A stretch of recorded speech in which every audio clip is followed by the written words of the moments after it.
One TV1. Assalamualaikum warahmatullahi wabarakatuh. Waalaikumsalam warahmatullahi wabarakatuh. Pada program kita seperti biasa Dialog to Scholars Dialogue Ya.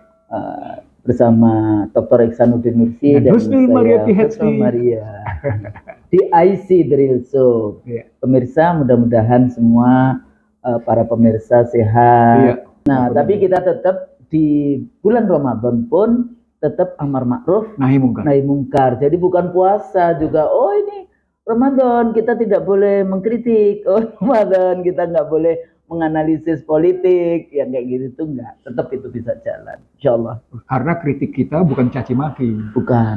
Kritik kita positive thinking. Dalam rangka Mencari amar ma'ruf nahi mungkar itu tadi. Waktu minum billah. Iya, sekaligus waktu minum billah. Iya. Bang. Ya.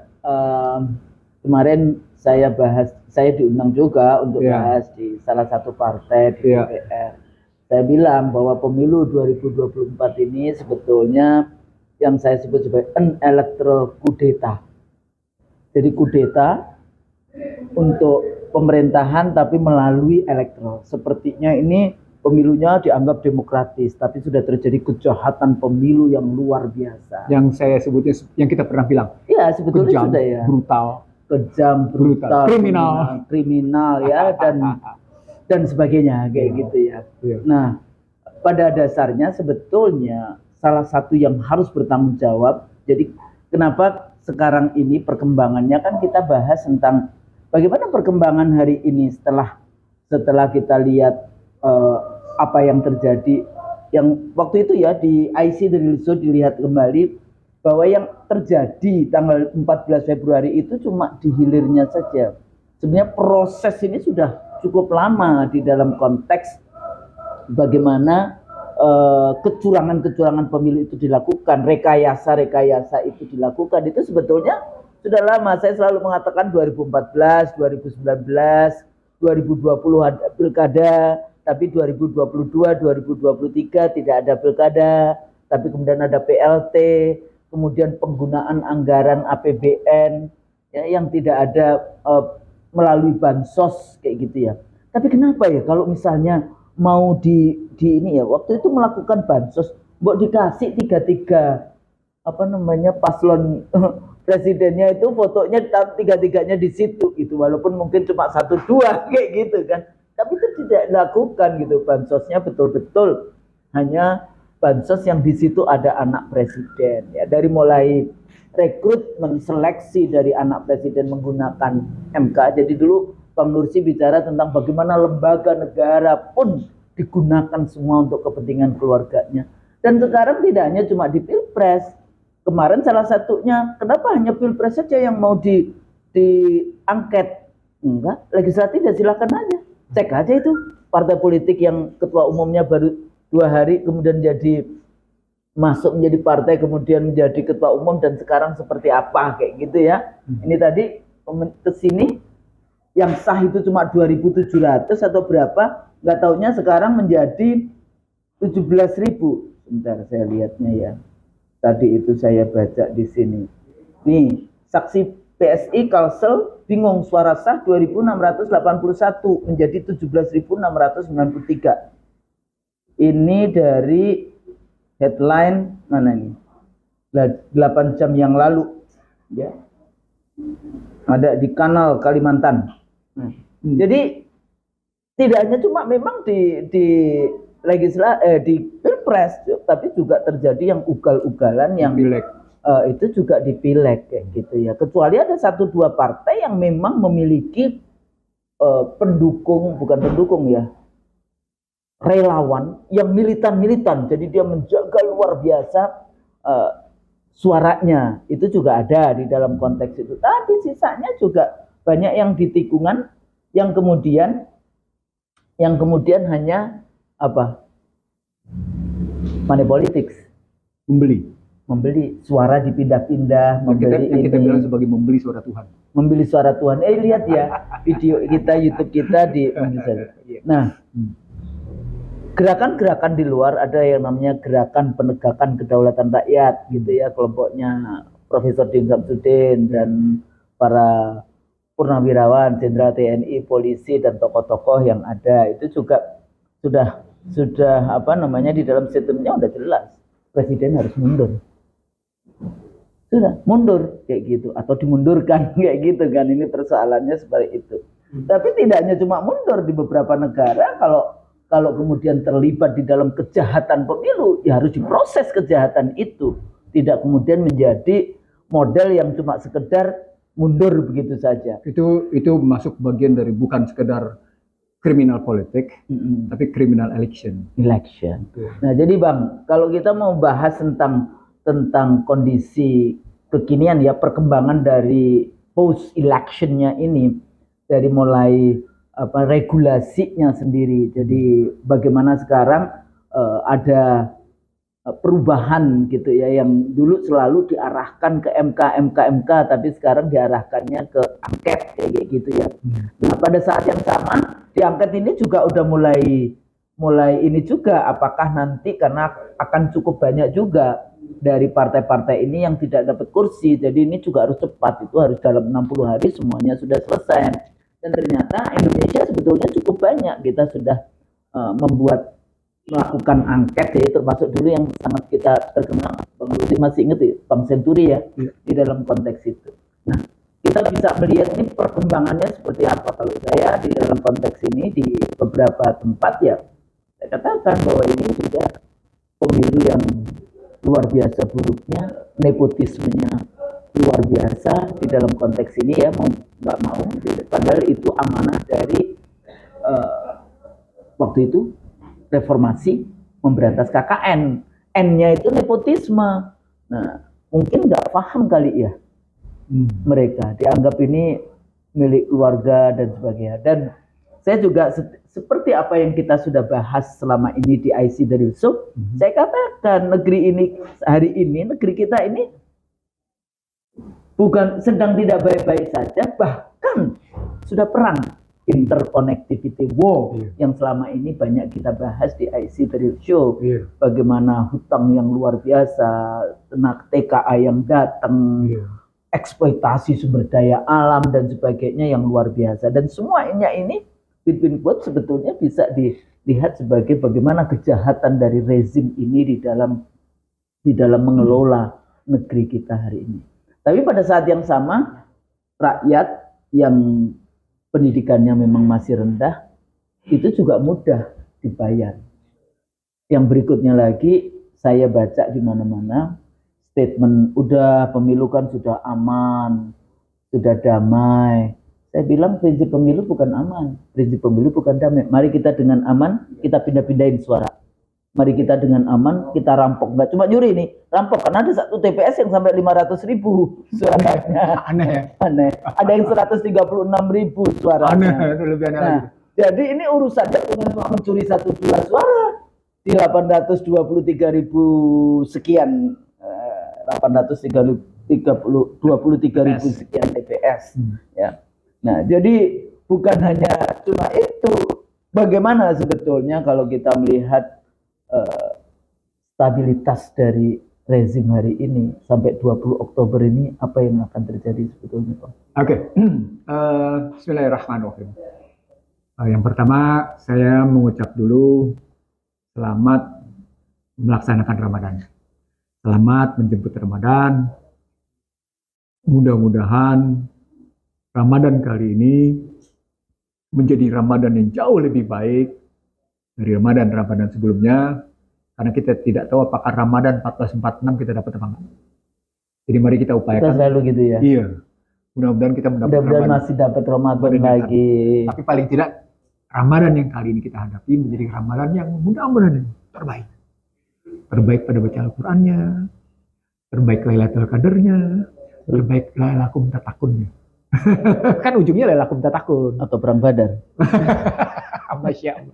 Subhanallah. Mancingnya luar biasa.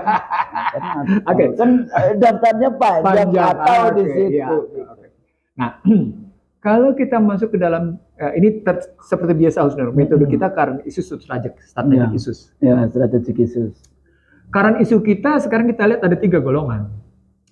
Golongan angket, golongan memakzulkan, dan golongan upaya mengatasi keduanya dengan kembali ke Undang-Undang Dasar 45.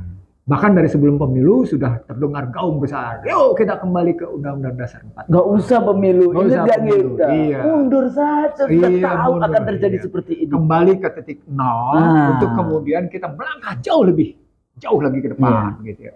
Ajakannya begitu gitu. Ada konsepnya ada. Ada prosesnya ada. Kita keliling Indonesia sudah juga dilaksanakan waktu itu oleh Bang Nursi, saya juga diundang Bang Nursi jadi DPD. Jadi kita sudah artinya secara akademik kita sudah buat, secara sosialisasi kita sudah datangi berbagai perguruan tinggi. Nah, sekarang kita bicara satu kelompok dulu. Hak angket. Teman-teman yang bicara hak angket ini kan bukan cuma sekedar pada persoalan presiden terlibat secara langsung, istilahnya cawe-cawe,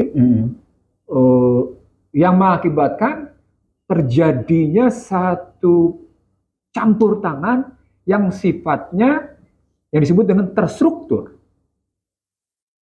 sistematik dan masif. Terstruktur itu artinya melibatkan aparat. Ya.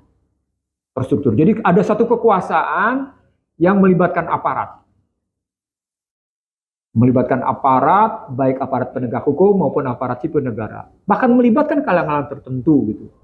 Sehingga kalau pakai bahasa Juklin, seluruh kekuatan dioptimalkan untuk memenangkan satu pihak. Gitu ya. Maka Juklin bilang, ya itulah bukti bahwa demokrasi liberal pada hakikatnya itu yang dalam ilmu politiknya disebut an electoral coup d'etat. Iya, tapi kemudian Juklin menyebutnya sebagai demokrasi basa-basi. Iya. Kalau saya kutip di sini, tulisan saya waktu itu, an electoral coup d'etat which ensured the selection in the name of a popular electoral process. Jadi sepertinya terjadi pemilu kayak gitu. Padahal enggak. Tapi sudah diarahkan untuk memenangkan. Makanya dibilang basa-basi. Basa-basi. Juklin ya itu ya? Iya, Juklin. Juklin menyebutnya inilah pemilu basa-basi, demokrasi basa-basi. Nah, situasi ini bisa dilihat sebenarnya menurut saya sejak 2004. Misalnya kalau pada 2004 bisa kita ambil pada konstruksi bagaimana perbedaan jumlah penambahan penduduk dengan jumlah DPT dari 99 ke 2004.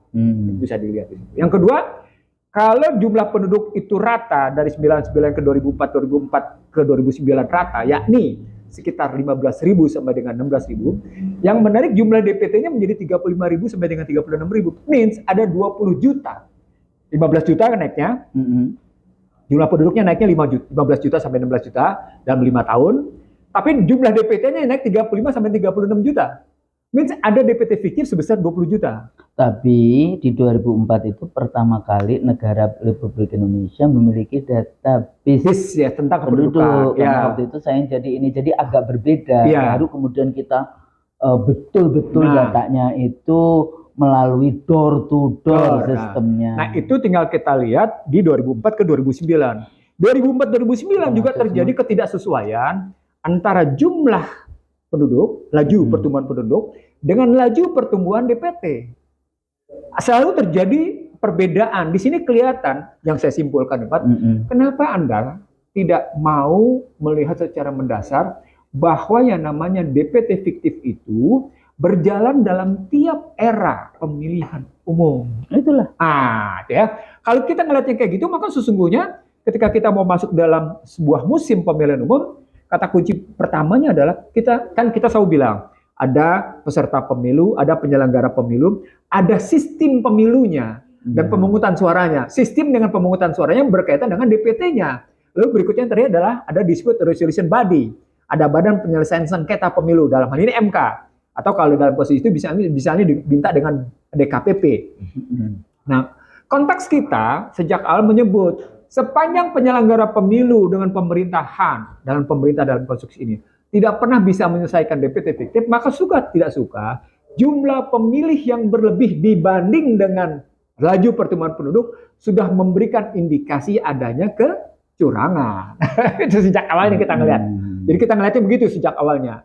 Tapi gini Bang, aku mesti harus jelaskan Menunjuk ya, juga. ya. Ini dulu kartu pemilih yang dibikin oleh KPU. Oke, betul. Jadi ini hasil dari namanya P4B, pendataan pemilih dan pendataan penduduk dan pemilih berkelanjutan, PPS yang bikin. Ini dulu door to door. Kalau sudah selesai pasti dikasih. Kalau masih yang ingat rumahnya ditempelin, yaitu di 2004. Harganya 427 miliar dengan 12 variabel termasuk data penyandang. 427 miliar dengan 12 variabel. 12 variabel. Oke. Bikin baru dari nggak ada.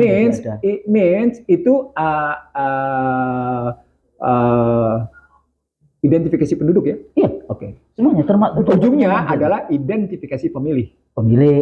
Baru kemudian 17 tahun ke atas atau sudah menikah. Tapi kita ini nomor pemilih. Iya. Jadi bukan nomor penduduk. Iya. Tapi pada 2000 ini 400, terus kemudian tanggal 8 Desember 2004 kita serahkan kepada Kemendagri 1 kopi. Oke. Ya. Apa yang terjadi? Mendagri bikin lagi baru, tapi ada ininya, ada gambar Mendagrinya, gambar wilayahnya. Bisa dibayangkan ini dulu saya punya 2 NIK. Dia sumber. Saya di Jawa Timur dan saya di Jakarta. Padahal saya nggak pernah punya 2 KTP. Saya selalu punya cuma 1 KTP. Itu yang saya sebut sebagai itu. Tapi ini bukan di KPU. Jadi mereka berpikir karena cara berpikirnya itu sebatas proyek. Kemudian Undang-Undang Nomor 32 Tahun 2004 ya waktu itu dikembalikan lagi ke Kemendagri menjadi proyek. Ini di 2009 itu dengan P4P menjadi DP4, harganya menjadi 3,8 triliun. Pemutakhiran doang. Itu per orang jadi berapa kosnya itu ya? Iya. Nah, terus ditambah lagi di 2014 IKTP 5,8 triliun. Itu pun KPU masih minta data untuk membersihkan lagi 1,6 triliun. Jadi dari 427 miliar dari nggak ada menjadi. Jadi benar dong kalau Prabowo bilang pemilu ini mahal dan melelahkan. Enggak, persoalannya kan yang mengelola. Zamannya saya cuma 7,2 triliun kok, 3 kali pemilu, kotak suaranya pilih suara dipakai sampai 13 kali pemilu. Kan ada inflasi, ada kenaikan harga-harga. Ya, berapapun inflasinya. Kan nggak mungkin dari 7,2 triliun menjadi 21 triliun 2 kali pemilu, kemudian menjadi 25 triliun 1 kali pemilu, dan sekarang 76 triliun 3 kali pemilu. Kita dulu 3 kali pemilu 7,2 triliun. Jadi hitung saja berapa inflasinya, berapa ininya. Tapi kan nggak mungkin ini. Kalau 10 kali lipat itu kan berarti artinya 1000%. 1000%. Kan kalau 1 kali 100%, kalau 10 kali berarti kan 1000%. Nah, berarti kalau hitungannya dari 2004 ke 24 terjadi 20 tahun, kan 20 tahun kan? Ya. Nah, kalau 1000%, bagi aja 1000 bagi 20, berarti tiap tahun kenaikannya 50%. Oh gitu ya. Itu orang ekonomi jadi dia. Jadi gitu. Jadi apa namanya? Karena waktu itu ada 5 lembaga negara yang punya data penduduk yang itu berbeda secara signifikan. Ya, dari Depdagri dengan KTP-nya. Tapi tunggu sebentar. Ini biar selesai habis itu nanti masuk ke Excel. Saya ngutik angka-angka itu tadi itu. Kan. Kemudian habis itu ini apa namanya BKKBN, sektor KB. Kemudian daerah BPS, tapi kan 10 tahun sekali sensus. Kemudian daerah mintanya gede karena untuk DAU-DAK, pembagian anggaran kan. Dan terakhir dari KPU pemilu sebelumnya. Tapi pemilu sebelumnya dia ngambilnya dari mana? Pemilu sebelumnya dia ngambilnya dari sensus 99, sensusnya kapan? 90. Jadi memang urusan data ini enggak ini. Cuma sekarang yang saya sediakan data-data itu keluar semua. Nah, jadi gitu Bang, kalau saya harus sedikit menjelaskan. Sekarang balik lagi tadi. Kalau dia 50% per tahun, kan tadi 1000% selama 20 tahun. 1000 bagi 20 kan berarti kenanya 50 kan? 50 ke 20 kan? Kan jadi 1000. Kan 1000% kenaikannya. Dari 2004 ke 2024 naiknya 1000%. Ya, ini yang kalau ahli ekonomi kira-kira kayak gitu, inflasi atau korupsi gitu loh maksudnya. Enggak, dari segi bisnis hebat ya, kena keuntungan 50% lah per tahun. Dari segi bisnis, buset, keuntungan 5, harga tanah aja per tahun yang di tempat-tempat bagus belum tentu 50% naiknya setahun. Jadi itu Pak, kalau urusan data, jadi memang selalu, tapi pada saat dulu zamannya 2004 kita dulu eh, responsif gitu ya. Jadi kalau ada persoalan makanya dulu ada yang namanya dari 20 misalnya dari Jawa Timur itu 27 jutaan lah waktu itu ya, 27 jutaan pemilih. Kesalahannya cuma 23.000. Jadi yang ditambahkan cuma 23.000. Itu setelah disisir lagi. Artinya kan dari 27 juta yang salah segitu. Jadi tapi kita waktu itu sangat keras kayak gitu ya. 2 minggu sebelum pemilu nggak ada lagi, harus ditutup. Karena kalau tidak ditutup kan ini nggak jelas. Nanti Anda boleh daftar untuk Pilpres 1 dan Pilpres 2. Jadi memang pengelolaan data ini habis itu karena database dulu kita bikin yang nomor pemilih sehingga susah kan kalau nomor pemilih. Kalau dengan nick kan nggak jelas ini nicknya banyak kayak gitu. Makanya ada nick yang double-double. Saya aja punya 2 nick. Dua nick Jawa Timur sama DKI. Nah, jadi intinya persoalan yang kayak seperti ini aja kenapa sih susah? Dulu kan sudah ada model. Jadi kalau kita balik lagi ke situ, sesungguhnya bagi setiap peserta pemilu, apakah Pilpres atau Pileg, simpulan pertama adalah Anda punya pengetahuan tentang DPT fiktif, tentang amburadulnya antara jumlah penduduk dengan daftar pemilih tetap, tapi Anda tetap menggenahinya. Apa poinnya itu? Pengetahuan Anda tidak menjadikan Anda punya kesadaran untuk memperbaiki. Ulang.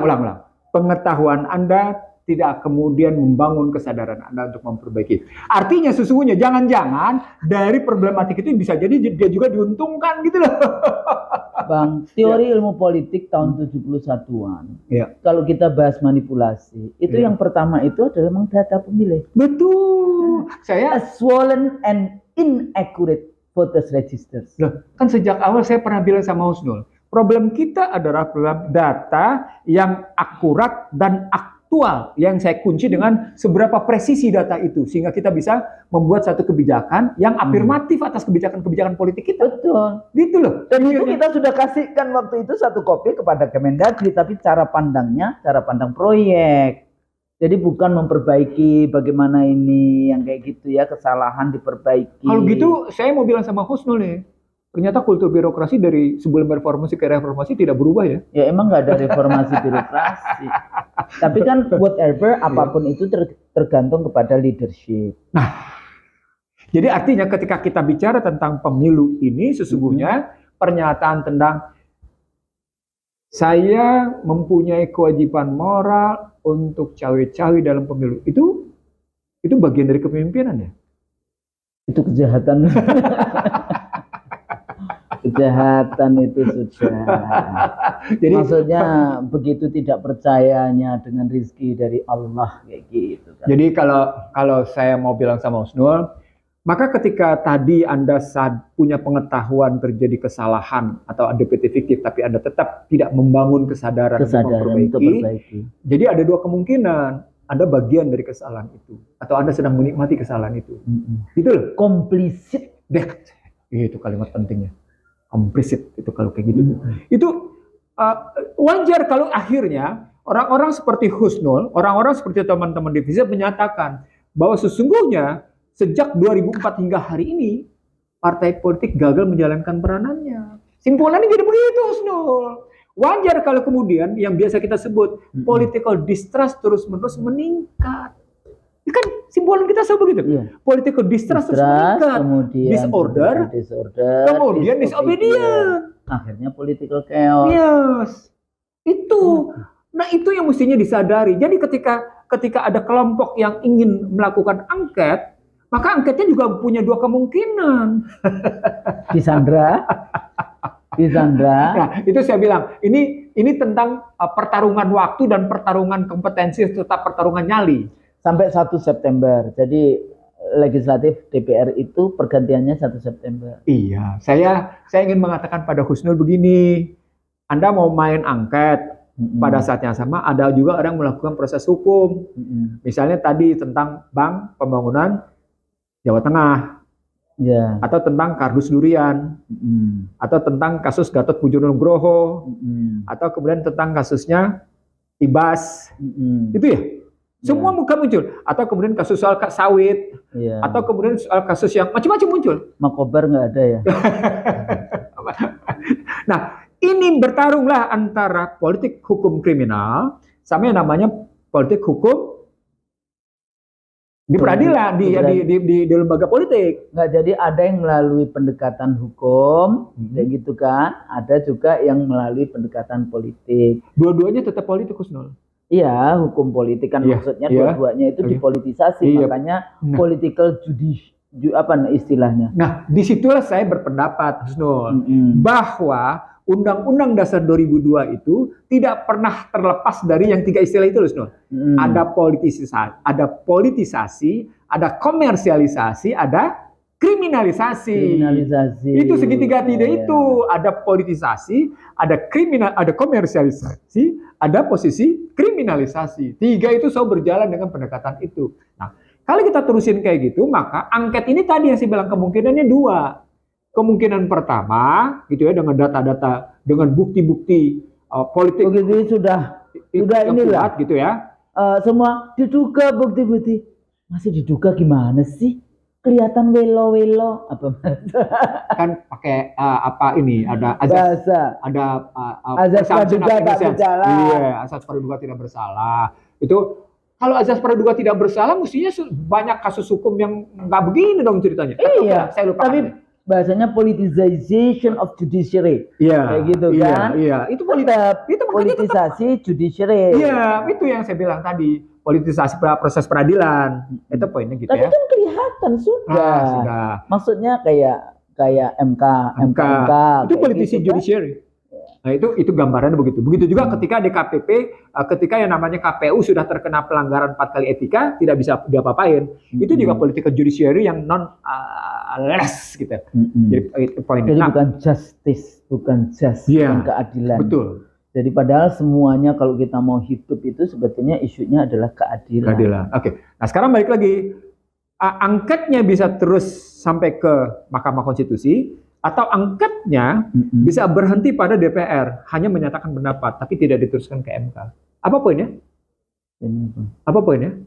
Meningkatkan political distrust. Means kalau cuma sampai pada berhenti DPR, maka sesungguhnya DPR sedang memantik emosi politik. Lead the fire. Yes, gitu loh. Jadi sebetulnya konflik-konflik vertikal yang terjadi hari ini, konflik ini karena DPR-nya sendiri juga tidak mampu memiliki fungsi artikulasi kepentingan, agregasi kepentingan rakyat. Selain itu kan gambaran peran. Yang itu sesungguhnya ketika Anda menyatakan agregasi aspirasi, mundur ke belakangnya kan soal peranan partai politik. Suka tidak suka. Yang tadi kita bilang sejak 2004 hingga akhir ini, peranan partai politik itu boleh dibilang tadi dalam posisi incompetence atau dalam posisi gagal melakukan peranannya gitu. Tersandra habis di situ. Ya gitu. Kan unholy alliances itu kalau bahasanya Bang Nursi biasanya kan kong kali kong. Jadi mereka sudah disandra luar biasa. Nah, kalau ceritanya sampai dengan posisi dia hanya menyatakan pendapat dan tidak diteruskan ke MK gitu ya. Atau kemudian yang pertama tadi diteruskan ke MK, maka pertanyaannya menjadi tadi running against the times. Masuk ke konstruksi yang Husnul bilang. Berpacu dengan waktu. Kenapa? Karena saat yang sama bisa jadi kasus misalnya yang disebut-sebut pada Ganjar di KPK akan berjalan kencang, atau kasus yang muncul di Kejaksaan Agung pada beberapa pihak tertentu juga akan berjalan kencang. Muncul misalnya pada kasus Firly yang di Polda. Lalu di situ bergerak isu political kriminal yang akan tinggi. Muncullah. Jadi sebetulnya semuanya ini semua api dalam sekam.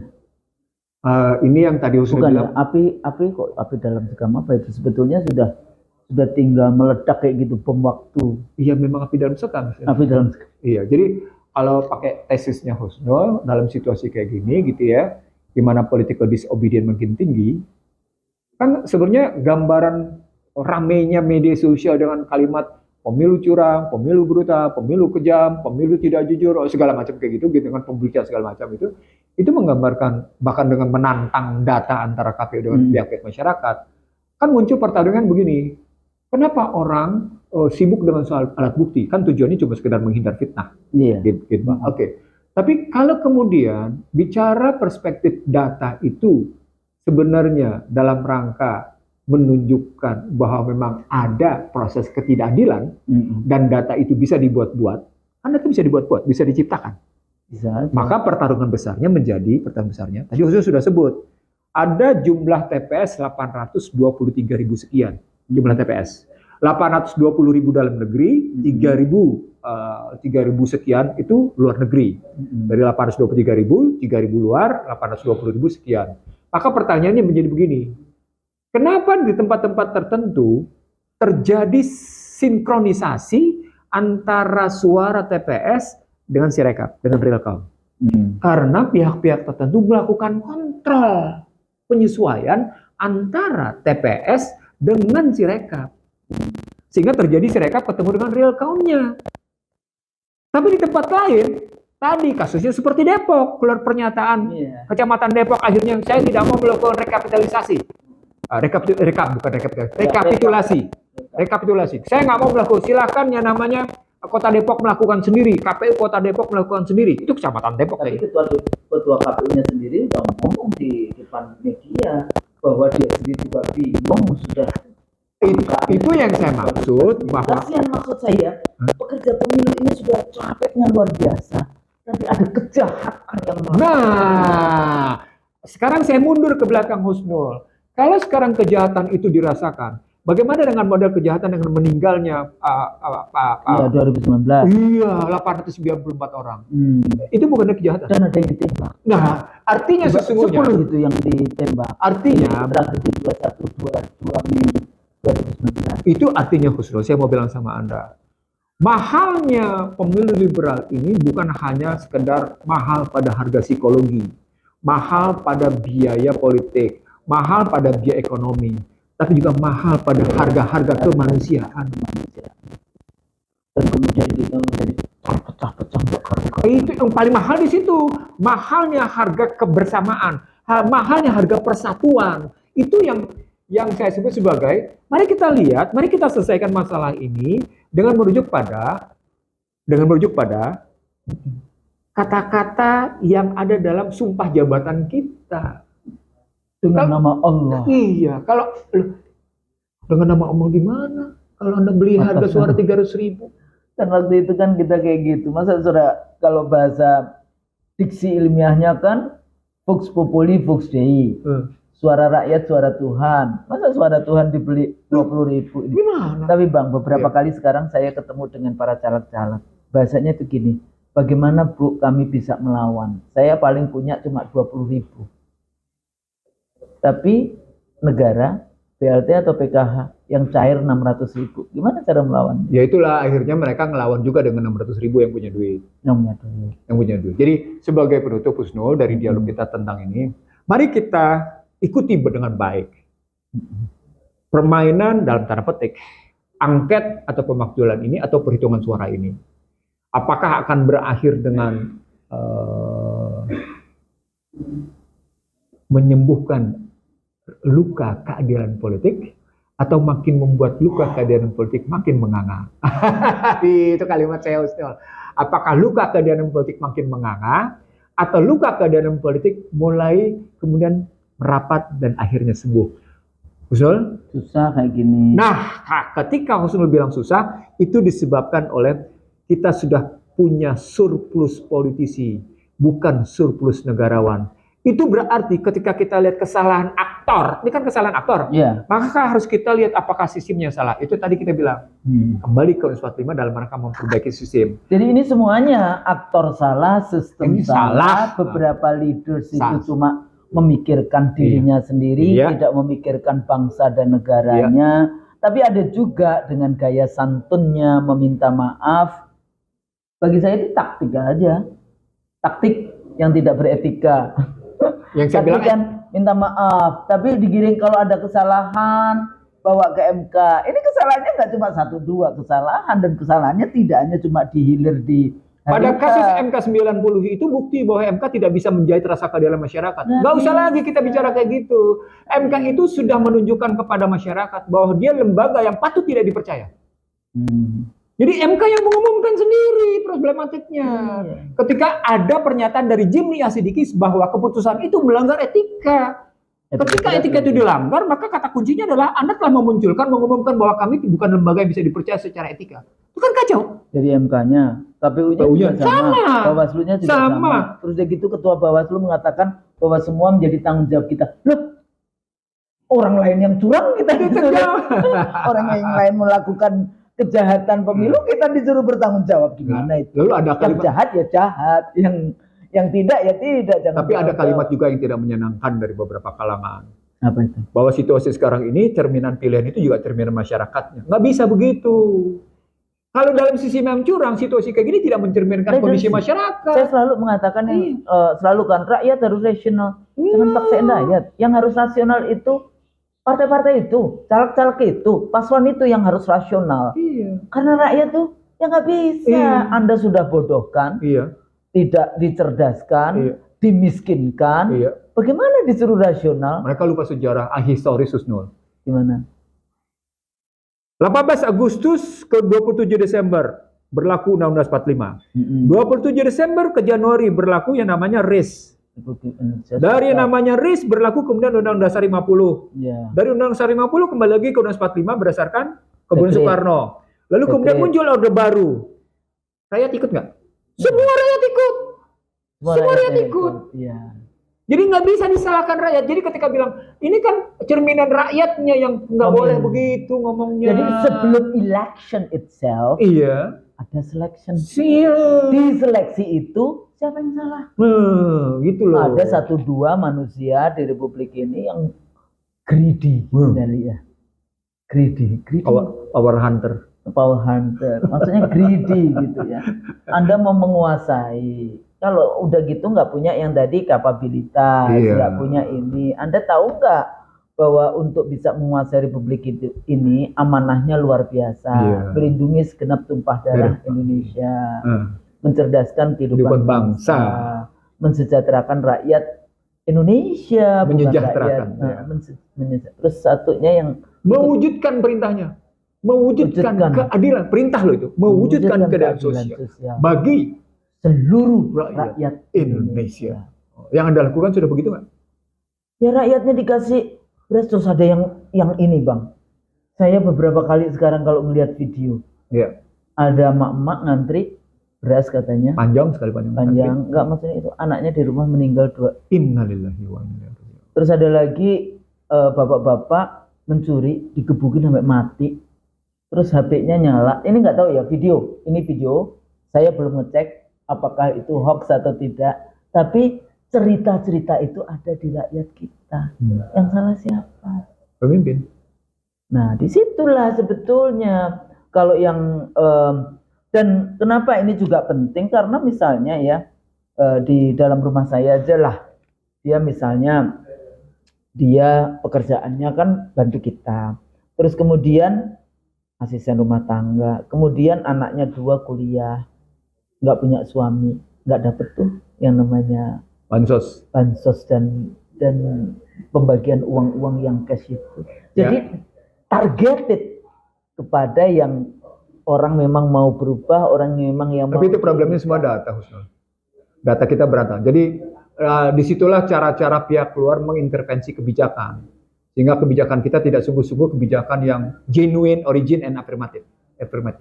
Jadi tidak ada kebijakan yang menunjukkan sebuah sikap keberpihakan utuh. Itu makanya kita tadi yang saya bilang, kita surplus politisi, tapi defisit negarawan. Dan itu diulang-ulang. Tapi jangan kemudian kalau politisi kemudian dianggap jelek dong. Kalau politisi yang baik kan untuk bisa mengurus Republik dalam kan iklim. Loh, saya kan ngambilnya dalam konstruksi bagaimana contoh politisi sekarang. Iya, politisi busuk. Tambahin kali ya. Iya. Oke. Iya kan? Politisi busuk. Iya, begitulah ceritanya. Politisi busuk. Jadi gitu sehingga negara kita menjadi negara apa yang waktu itu negara sesat. Al-Madinah Abdullah. Negara yang pemimpinnya suka menipu rakyatnya sendiri. Ya, jadi memang leadership menjadi sangat penting ya Bang Yulsi ya. Jadi ini kita harus mempersiapkan juga, mudah-mudahan para pemirsa IC The Real Show yang rajin bisa satu saat yang muda-muda bisa mengurus bangsa ini dengan amanah, dengan kecerdasannya, amanah, sidik, tablik, fatomah. Saya pikir itu supaya kita mendapatkan rahmat Allah. Gimana? Terima kasih, Terakhir, Betul. terima kasih. Ya. Terima kasih semuanya. Mudah-mudahan apa yang kita sampaikan ini bermanfaat. Kalau Oke. salah, mohon Mohon maaf. Assalamualaikum warahmatullahi wabarakatuh. Waalaikumsalam warahmatullahi wabarakatuh.